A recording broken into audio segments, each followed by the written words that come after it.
उपमुख्यमंत्री अजित पवारांसह 6 जणांचा मृत्यू या भीषण विमान अपघातात झालेला आहे। डीजीसीए कडून ही माहिती देण्यात आलेली आहे। 6 जणांचा मृत्यू या विमान अपघातात झालेला आहे। मोठा विमान अपघात झालेला आहे। अजित पवारांसह 6 जणांचा मृत्यू झालेला आहे। महाराष्ट्राचे उपमुख्यमंत्री अजित पवार यांचा विमान अपघातात मृत्यू झालेला आहे।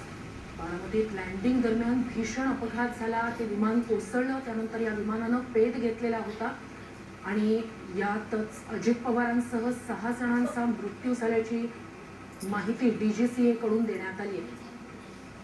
अत्यंत धक्कादायक। सकाळी सभेसाठी म्हणून अजित पवार निघालेले होते मुंबईहून। ज्या विमानानं ते छोट्या विमानानं जे नेहमी प्रवास करत असतात तशा स्वरूपाचं हे छोटं विमान होतं। मात्र बारामतीत लँडिंग दरम्यान अजित पवारांसोबत बोलूया। आपले प्रतिनिधी योगेश बोरसे यांच्याकडनं। योगेश, अत्यंत धक्कादायक।